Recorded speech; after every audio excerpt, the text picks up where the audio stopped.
Plot of osmotic pressure versus concentration. Okay, यहाँ पे अच्छा osmotic pressure pi is equal to C R T. Pi हमारे पास ये हमारे पास एटीएम प्रेशर के टर्म में रहता है, सी यानी कॉन्सेंट्रेशन यानी मोलैरिटी, ठीक है, आर और टी। इसका मतलब पाई और कॉन्सेंट्रेशन के टर्म में अगर बनाएंगे तो पाई और सी के टर्म में बनाएंगे तो यहाँ पे स्ट्रेट लाइन में ग्राफ जाएगा क्योंकि कोई भी नेगेटिव स्लोप नहीं है, डायरेक्टली प्रोपोर्शनल है, ठीक है। इसका मतलब यहाँ पे जो हमारे पास ये हमारे पास y है, ये हमारे पास x एक्सिस पे है और ये पूरा का पूरा हमारे पास m है। m हमारे पास स्लोप होता है यानी हमारे पास यहाँ पे RT की बात कर रहा है, ठीक है। तो यानी हमारे पास जो स्लोप है वो बराबर किसके है, वो RT के बराबर है।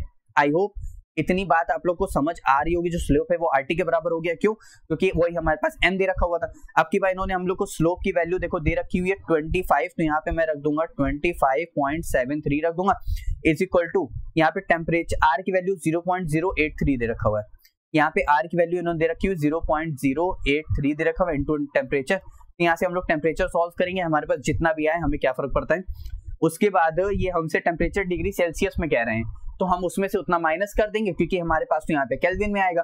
तो मान लेते हैं केल्विन में हमारे पास कितना आ रहा है, मैंने सॉल्व किया हुआ, यहाँ पे देख लेते हैं, मैं उतना ज्यादा कैलकुलेशन में भी यहाँ पे नहीं जा रहा। तो यहाँ पे देखो इसको हमने इस चीज से कट किया तो हमारे पास आया 310 केल्विन।